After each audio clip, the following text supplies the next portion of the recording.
Hi, so this is Facebook Live. Seemingly I've just been on Instagram Live for 31 minutes. That was a bit... obviously I can chat about nothing a lot longer than I anticipated. So, body image, ridiculous subject to try and tackle talking to yourself on Facebook Live. It's an emotional topic to talk about, and I kind of thought to myself, maybe I should be sat here in some kind of bikini or something, so that I could kind of show body confidence and all that. But it's bloody cold, and I'm sat in my conservatory, so that's not happening. I'm wearing the hoodie. So body image. Where do we start? If you have never suffered from a negative body image thought, then my God, please message me and tell me how you've done that, because I don't know anybody who has never had a negative thought about themselves. And even those people who you see and you think, oh my God, they are perfect. I think they are probably thinking more negatively more often than you realise. There are some amazingly, I think, some amazingly perfect body images out there, but that's because that's my personal preference of what I think. You know, so obviously we're all individual and we all have a preference. So that's my perfect for me. That doesn't mean I'm necessarily going to be able to achieve it, okay? But you know, that's in my head what I would think of as perfect. Body image doesn't just affect women. It tends to be associated more with women, and I don't know whether that's because we just naturally talk more. Clearly, because I just talked for 31 minutes on Instagram. So yeah, but do you know what I mean? I don't think there's anyone who doesn't have an issue.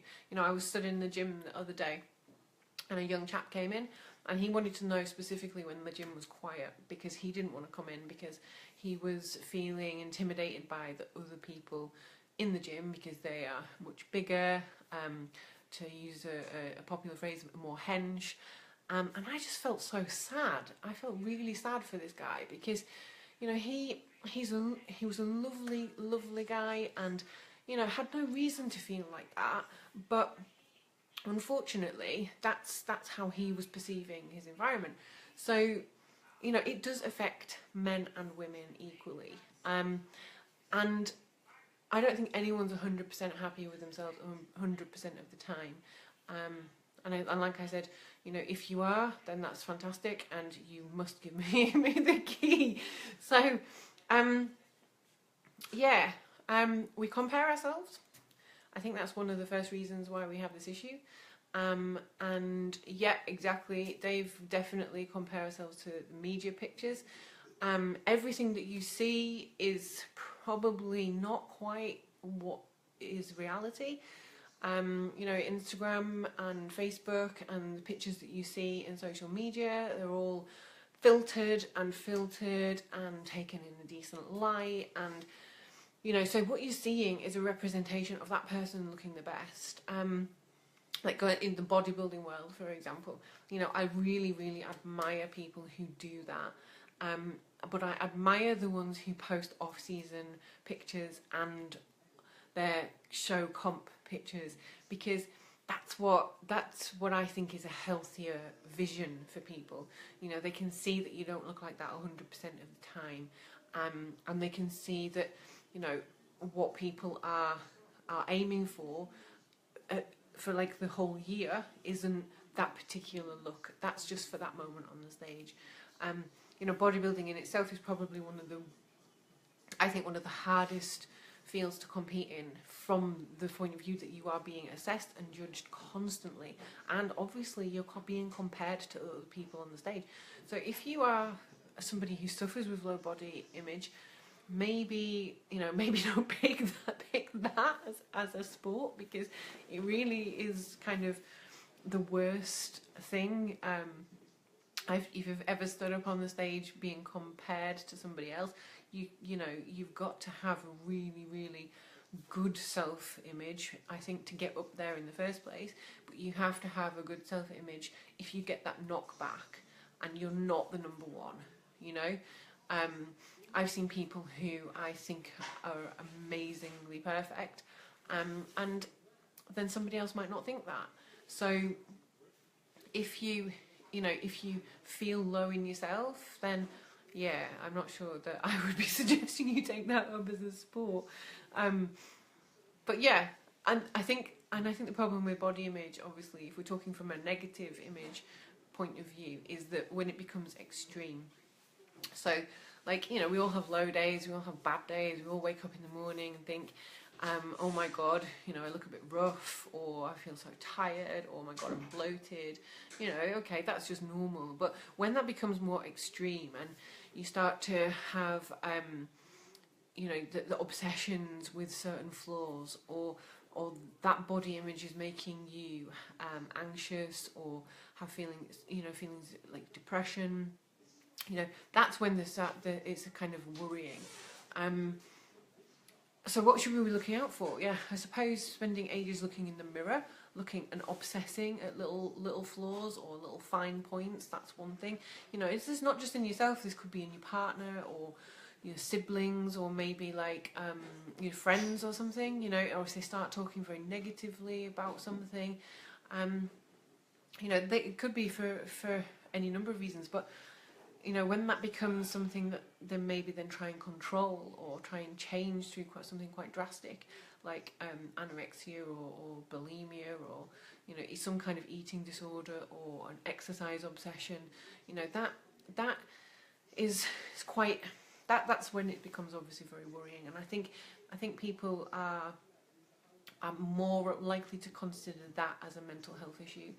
But body dysmorphia is in a lesser sense, still a mental health issue, and it's still something that you maybe need to get some help with. You know, I've kind of personally had times in my life where I've been a lot heavier. I don't know if any of you seen my my pictures before and after. You know, when I'd had my car accident, I was taking a lot of steroids, a lot of medication. You know, I put on a lot of weight.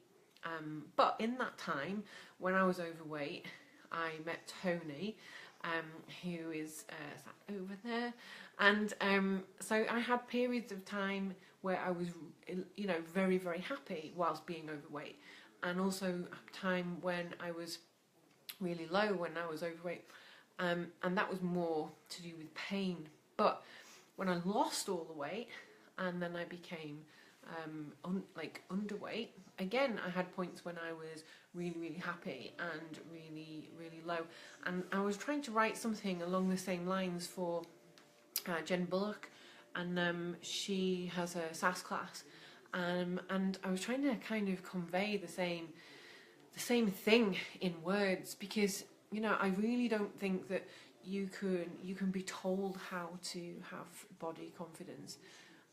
If you watch all these YouTube videos, and, you know, there's some really, really interesting ones of how to be confident, but it has to come from inside you. And if you can't produce that from inside, then it doesn't matter how many videos you watch or what techniques that you use. You know, fake it till you feel it is very good, but, you know, you need to feel that from inside. So how do you get body image or low body confidence? I guess the main reasons, like we've said earlier, you know, the media is quite a lot of pressure. Genetics, apparently. It can be classed as a little bit like an addiction, because you're addicted to the criticism that you're giving yourself. You know, that you could have a physical abnormality that either has appeared or not, or something, you know, something's changed physically to your body. I think peer pressure as well. You know, I think peer pressure is massive. If you have you know, friends who are all like a certain size, and they're all you know, wearing certain clothes. You know, you want to fit in with that. But I don't personally think that, you know, that's the be all and end all. I think, you know, you can sometimes put that pressure on yourself as well. I mean, you know, I've been bigger, I've been smaller, and the happiness that I've had has always been not from how I look, but from, you know, from other things around me and my family and my friends. And obviously then when I had my operation in 2015, you know, that was a massive body altering operation, and I was completely prepared for that, completely prepared for the op, and I didn't really have much of an issue with the op. But body confidence issues came probably about a year after, I'd say. You know, when like I felt like I should have got used to the whole new boobs thing. You know, they were different to my other ones. I won't lie, they're kind of perkier, which is another reason why I'm not sat here in a bikini, because I haven't, you know, kind of got used to that yet. But it's interesting. You know, I didn't expect that, and it came at me from like a left field almost, and then that's when I suffered with a low body image, which is weird because you'd think that would be like a year on, I'd be like massively feeling great about myself, you know. But it didn't kind of work like that, to be honest with you. Oh, for anybody who's waiting for the cat, I'm not sure where she is, by the way. She's kind of sleeping, I think. So yeah. So what can you do, I suppose, if you've got if you recognise this in yourself or in someone else? There's different types of treatment that you can have. There are healthy levels of exercise can help you have endorphins and help you feel better about yourself. Obviously eating a nice, balanced, nutritious diet, which I suppose everyone's going to think I'm saying because I'm a nutritionist. No, actually, it really does make a difference. If you don't eat well, then your brain doesn't work so well, so you don't tend to feel as good in yourself. So there's that. If you feel it's a little bit more severe, you can get things like CBT or maybe one-to-one counselling. That's can be quite useful. But yeah, I've got a few like things that I do with some of my patients. When I have some girls that came in, I think last year, who were all three of them were anorexic, and the main reason for that was that they were looking at social media and they were looking in magazines and they were comparing themselves to those images that they were seeing that were being rammed down their throat daily, that this is what you should be looking like, and if you don't look like this, then there's something wrong with you. So what I did, I would put them on a media ban. And the media ban basically consisted of a 90-day period where they were not allowed to look at these images. They were not allowed to view anything like that. Not allowed to buy a magazine. And then what we did was we replaced it with images that I sent them, that I found of like positive role models that were healthy, but not necessarily the type they'd been used to looking at. And by the end of the 90 days, what was absolutely fascinating was that then when they looked at those images that they used to admire and covet and, you know, really trying to attain to achieve, they couldn't believe how skeletal they looked in comparison to what their brains had replaced with a healthy, positive image. You know, some of the women that I sent pictures, obviously I use women because they were women, but some of the images that I was sending them pictures of, you know, they were, I don't know if you know Natasha Devon. Natasha Devon's a fabulous woman, does great work with body image and self-confidence issues. She goes into schools and she does a lot. She's on Sky News sometimes, so you might have seen her on there, but she has a great figure. She's kind of pin-up girlish, you know, so they weren't skinny, but then some of them would be athletic, because you need to have a nice mix of what's a positive role model. You can't just have one type of image as the image. So I found that really interesting, and I've done that myself, but obviously in the work that I do, it's quite difficult to avoid being exposed to images on Instagram and you know, Facebook, because a lot of my work is done in those settings. But it does work. I think I quickly posted the other day, another technique that I use is when I had a photo shoot done. I had some amazing pictures by Paul Cook, and what I do if I'm feeling a bit low is I find one of those pictures that I absolutely love, and I look at that picture and I remember why I love it. You know, what is it about that picture that I love? Because that picture's about me, and that picture's about me, but I don't feel like that at the moment. So what's different?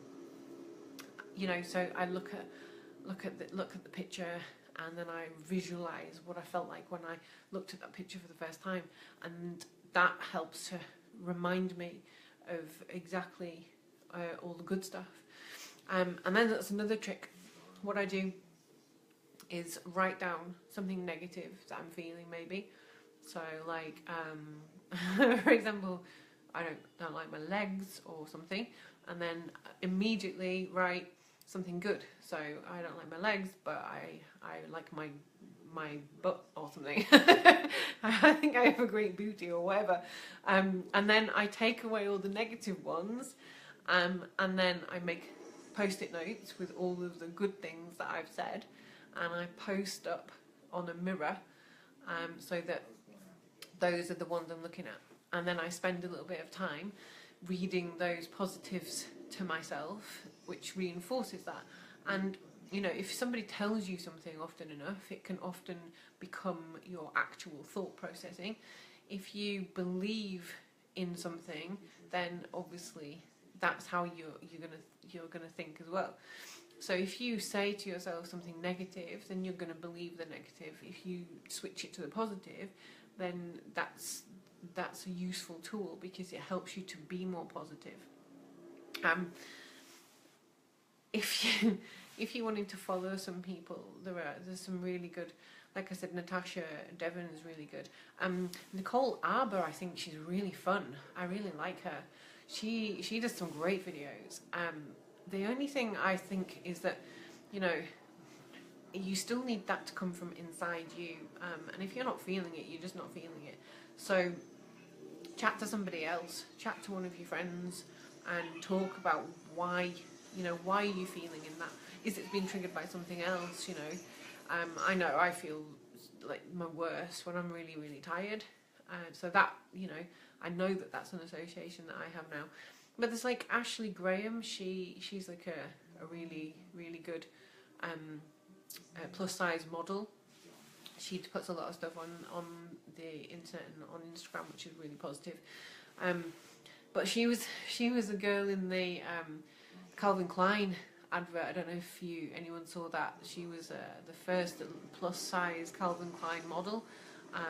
Except that what I found really frustrating was that she had her pictures photoshopped. So they took her down from a size 14 to a size 10 or something, I think. And it was a big hoo-ha about it in the press at the time. So she's a good advocate for the plus size modelling, but you know, even her pictures get changed and altered. So it just reinforces the problem we have with social media and the images that we're having forced on us. You know, everything's changed, nothing's really quite so as real as we think. But yeah, so I don't know if those tips will help, but if anyone else has any magic cures or any magic kind of things to add, then please feel free to do so. I hope that this has been useful to somebody, I guess, and I think I don't think I've got anything else to add. Just enjoy life and enjoy being you, I guess. We're not here for very long, and I think we should enjoy it while we can. So love yourself. All right, thank you.